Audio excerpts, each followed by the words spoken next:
Okay, YouTube, we're back with installing the new piston rings. Now, if you guys saw the last video where I attempted to install these rings, I had an issue. The issue was with the actual oil ring. Okay, now these oil rings are slightly different from Fords. They have a very similar design, but you have to put the oil ring on first and then your rails. I'm not sure if it's like that for every oil ring. It would make a lot more sense if it were, but put that one on first. You saw I did it. Put my thumb right there and just kind of let it boomerang around. Then grab your oil rails. These have been very consistent in their sizing, so these are just going to end up getting tossed on. I know it sounds lazy, but the truth, like, these things are very consistent. Oh shit, they really do that. Okay, these are the old ones. Okay, these are rings. Okay, I thought I just mixed up my oil rings. Guess I could get that in the shot so you guys can see it now. I thought I mixed up my old oil rings with my new oil rings, and there's a white band on my old ones, or a chrome band on my old ones that are on the inside. On these, they're on the outside, so it's kind of easy to spot that. So, put on your oil rail. Of course, you do pretty much the same thing. Put the bottom one on first. Make life a little bit easier for myself later. Just put your thumb right there. Oh, wow, there's two of them there. Holy crap. Yes, I need to pay attention better. I'm distracted. You guys are distracting me. It's all your guys' fault. YouTube. You YouTube a-holes.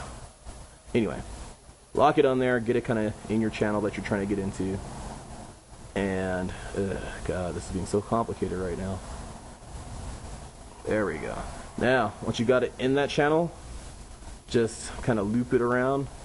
Gently push down and back around, and it kind of finds its own way in there. So that way,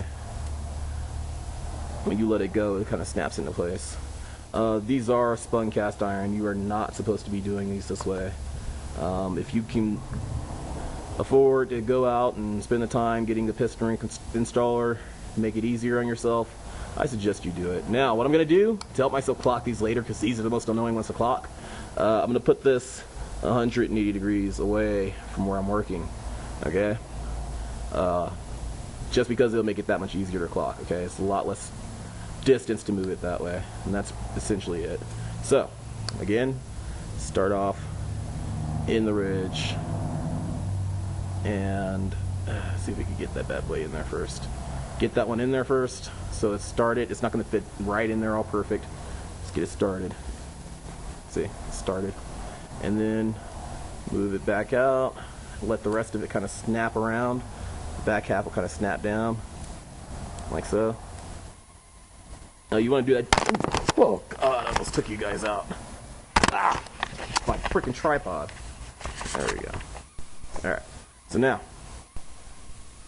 put that in its place right there, and voila, oil ring is assembled. Now, why I was having issues earlier is because these oil rings, probably all these oil rings ever, every oil ring ever, has like a little set of notches that your rails sit on. Oh, you guys can't see that at all. It has a little set of notches on the back of the oil spanner to, you know, sit your rails on. So I didn't think that was appropriate, so I flipped out and made myself look like a noob. Anyway, let's keep moving because we do have a limited time. Put my other side rails in there so I don't get them mixed up. But these are spun cast iron. You are not supposed to do this with spun cast iron. Bottom line. They say it in the directions, but guess what? I'm gonna do it anyway. And it's the same freaking same deal. Put it in the notch. Kind of open it up a little bit. You know, let it kind of find its way on there. See, just kind of snaps on there. And then pull this one away, just enough to not to gouge your piston, like I'm doing right now. And then, huzzah, in place. Spun cast iron is a lot harder to work with than these plasma moly factory Ford ones. I'm pretty sure they're factory floor. They might not be plasma moly, but they're softer, they're a little bit stretchier, a little bit easier to deal with. So anyway, here we go. Last one. These are easier to clock, so I'm just going to put them on. Get it kind of in the groove to start.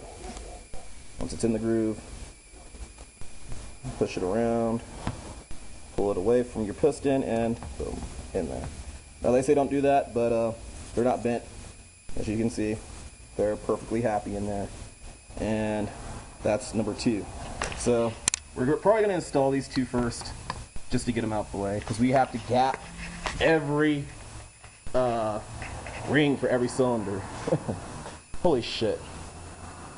And that means that I just gapped freaking number 1 on the number 4 piston.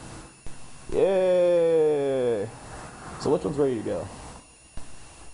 Because that was number 4. And this is a different block. This is number 2. Well. So, we know the rings for that go on number 4. These go on number 1. What we're going to do is grab number 4 and 1 pistons, swap the rings again, and then install them. Because we're just going to keep it legit, because Ford numbers your pistons for you. I say, why go through all the headache of trying to memorize which ones, because this is a different block. It really doesn't matter with this block. But why go through all the trouble with everything else that you have to deal with? Making more work for yourself, because then you'll have to memorize which ones you put in there. So why not do 1, 2, 3, 4? So we're gonna gut these, yay, put them on their respective pistons, and then install them.